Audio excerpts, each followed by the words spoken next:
साथियों नमस्कार। इस Q&A में मैं कुछ ऐसे लोगों के सवालों के जवाब दूंगा। रैंडमली उन सवालों को हमने चूज़ किया हुआ है। तो सबसे पहला सवाल हम लेते हैं। सिद्धपुरा भारत 47 इनका नाम डिस्प्ले होता है और ये पूछते हैं कि हमने एक पहले वीडियो बनाया था जो कि बैंक में बिना किसी झंझट के किसी खातेदार की मौत होने के बाद उसके परिवार वाले पैसा निकाल सकें, उसके लिए नॉमिनी दर्ज करना आवश्यक है, ऐसा हमने बताया था। तो ये उसी संदर्भ में हमसे सवाल पूछते हैं कि सर अगर कोई व्यक्ति जिसका नाम PQR है और किसी ABC व्यक्ति को बैंक अकाउंट में नॉमिनी बना देता है, उसके बाद PQR एक वसीयत बनाता है और उसमें XYZ को उस बैंक अकाउंट का हकदार बना देता है। मतलब वसीयत में एक दूसरे आदमी को और बैंक अकाउंट में नॉमिनी दूसरे आदमी को। तो इनका ये पूछना है फिर ऐसी स्थिति में क्या होगा, उसकी मौत होने के बाद किसको पैसा मिलेगा।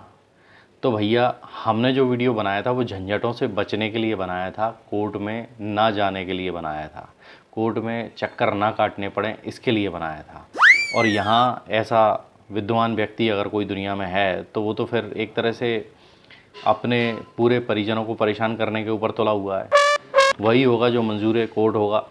क्योंकि अगर कोई व्यक्ति इस तरह का काम करता है कि नॉमिनेशन में किसी और का नाम डाल दिया, वसीयत में किसी और का नाम डाल दिया, तो भाई ऐसा तो है नहीं कि जिस दिन वसीयत कर रहा उसी दिन वो मर जाएगा। जाए और बैंक में जा कर के जो वसीयत जिस आदमी के नाम से लिखी है उसी आदमी का नाम नॉमिनेशन में चेंज कर दे, उसमें क्या दिक्कत है।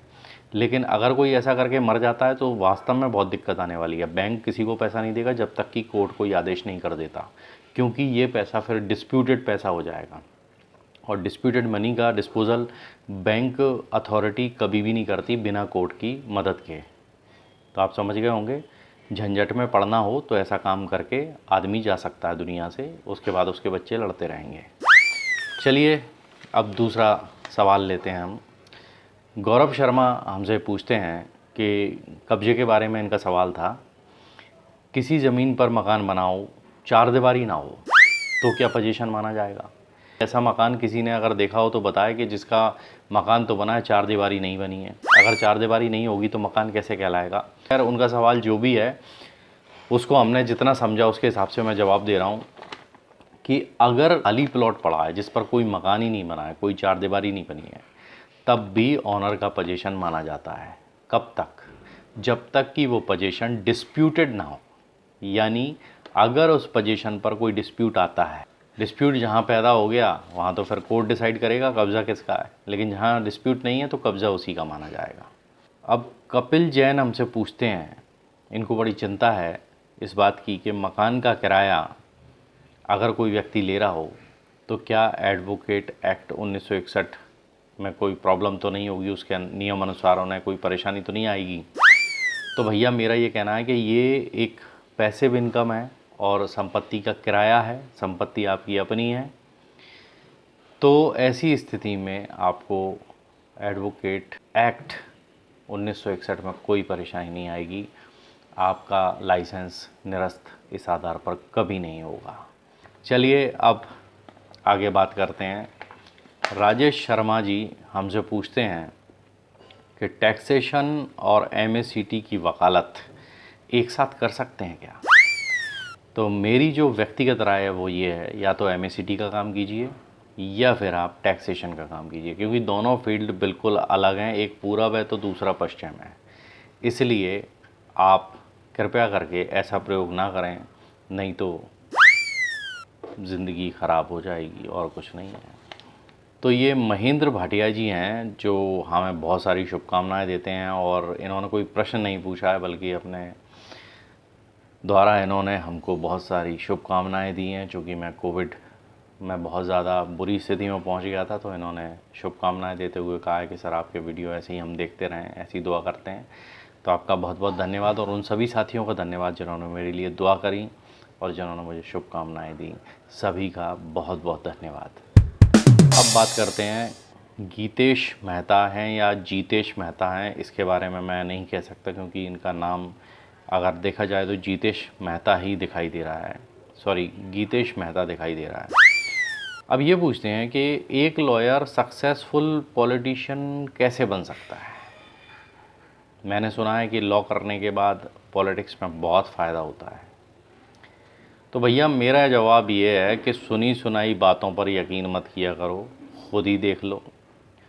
कपिल सिब्बल जी को देख लो, ये पॉलिटिशियन भी हैं और वकालत से भी नाता रहा है इनका। और आपको थोड़ा सा इतिहास में ले जाता हूँ, महात्मा गांधी जी को देख लो, सरदार वल्लभ भाई पटेल जी को देख लो, डॉक्टर भीमराव अंबेडकर जी को देख लो। ये सभी जो है पॉलिटिशियन भी थे और यही सभी वकील भी थे, वकालत से भी इनका वास्ता था। वकालत पढ़ी थी इन्होंने और प्रैक्टिस भी करते थे। अब बात करता हूँ मैं वर्तमान परिस्थितियों की। तो जहाँ तक मुझे जानकारी है 543 सांसदों में से 42 के पास वकालत की डिग्री है। यानी आप कह सकते हैं कि संसद भवन में 7% वकील विराजमान हैं, यानी 7% लोग वकालत से ताल्लुक़ रखते हैं। अब भैया आप देख लो कि आप में कितना टैलेंट है और आप क्या कर सकते हो। है तो बहुत कुछ स्कोप। शशांक कुलशेष जी ने मेरे कार वाले वीडियो पर एक कमेंट किया है। मैंने ये बताया था उस वीडियो में कि पेट्रोल कार लेनी चाहिए या डीजल कार, नई कार ख़रीदनी चाहिए या पुरानी कार। तो उस पर उन्होंने एक बहुत अच्छा प्यारा सा कमेंट किया है कि रियली ऐसा रिव्यू यूट्यूब पर बहुत रेयरली देखने मिलते हैं। मतलब ये जो चीज़ उन्होंने कही है वो मुझे अप्रिशिएट कर रही है और मैं आगे भी आपको इसी तरह की चीज़ें दूंगा। एक्चुअल में मैं अपने जो भी वीडियोस बनाता हूँ वो मोस्टली मेरी ज़िंदगी से जुड़े हुए रहते हैं। आप लोग कई बार सोचते होंगे कि मैं हर क्षेत्र को कवर करने की कोशिश करता हूँ। मैंने एसी के ऊपर भी वीडियोस बनाए, मैंने बहुत सारी चीज़ों के ऊपर वीडियोस बनाए। तो मैं वीडियो वही बनाता हूँ जो ज़िंदगी में मुझे परेशानी आती है। पेशे से मैं वकील हूँ, इसलिए वकीलों को भी गाइड करता रहता हूँ। जो नए लड़के आ रहे हैं उनको गाइड करने के लिए भी वीडियो बनाता हूँ। तो मेरा जो चैनल का उद्देश्य है वो केवल इतना सा है कि लोग जो है मेरे अपने अनुभवों से अगर कुछ फ़ायदा उठा सकते हैं तो मैं अपनी ज़िंदगी को साकार समझूंगा। बस ये मेरा उद्देश्य रहता है। मेरे एसी वाले एक वीडियो पर एक भाई ने पूछा था, उनका नाम मैं नहीं नोट कर पाया हूँ गलती से, तो आप नाराज़ मत होइएगा, मैं आपका नाम नहीं ले पा रहा हूँ। मैं बोलता था कि एसी को 28 पर चलाइए, ना स्वास्थ्य ख़राब होगा ना बिल ज़्यादा आएगा। उन्होंने कमेंट किया कि सर मैं तो 29 पर अगर एसी चलाऊँ तो उसका कंप्रेसर बार बार बंद हो जाता है, बार बार चालू हो जाता है, तो ऐसे उसका कंप्रेसर ख़राब तो नहीं होगा। तो मेरा जवाब ये है कि पहली बात तो 6 साल से मैं ख़ुद 28 पर एसी चला रहा हूँ और कभी भी उसका कंप्रेसर ख़राब नहीं हुआ है। 6 साल का ड्यूरेशन तो मैंने ख़ुद ने अपने अनुभव से देखा है। दूसरी बात मैं आपको बताता हूँ कि कंप्रेसर ऑटो कट होता है। जो पुरानी टेक्नोलॉजी के जो एसी थे वो आज भी मार्केट में हैं, क्योंकि उनका कोई जवाब नहीं है। इलेक्ट्रिक कंजम्पशन ज़्यादा होने की वजह से उनको लोग रिप्लेस कर रहे हैं, लेकिन वो देखा जाए तो एक ड्यूरेबिलिटी उनके अंदर बहुत ज़्यादा थी। और थर्मोस्टेट वाले जो एसी रहते हैं उन वो ऑटो कट होते हैं, फिर उसके बाद में दोबारा से फिर स्टार्ट हो जाते हैं जैसे ही कमरे का टेम्परेचर बढ़ता है। तो ये प्रोसेस पूरी रात चलती है जब आपका एसी चलता है। तो आपको इसकी चिंता करने की बात नहीं है। थर्मोस्टेट एसी बनाई इसलिए गया है कि जैसे ही वो अपने डिज़ायर आपका टेम्परेचर है वहाँ तक पहुँचेगा और उसके बाद ऑटो कट हो जाएगा, और जब तक जैसे ही 2 डिग्री बढ़ेगा फिर उसके बाद दोबारा से वो उस पर आ जाएगा, मतलब दोबारा स्टार्ट हो जाएगा। तो ये उसका मैकेनिज़्म है। तो कंप्रेसर को अपना काम करने दीजिए, थर्मोस्टेट को अपना काम करने दीजिए, आप उसमें अपनी अकल मत लगाइए। आपको इस बारे में नहीं सोचना है कि ये 10 बार बंद होगा, 20 बार बंद होगा, 50 बार बंद होगा। थर्मोस्टेट का जो एसी रहता है वो जब जितनी बार भी चालू होगा तो भी उतना ही वाट लेगा वो, और जैसे ही वो ऑटो कट होता है यानी जितनी देर वो बंद रहेगा उतनी देर आपकी बिजली बचेगी। तो इसलिए मैंने ऐसा बताया था कि 28 पर अगर आप एसी चलाते हैं तो डिज़ायर टेम्परेचर पे वो जल्दी पहुंचता है, जिसकी वजह से आपकी बिजली बचती है। और इस वीडियो की नकल दोस्तों, नकल बहुत जल्दी आती है।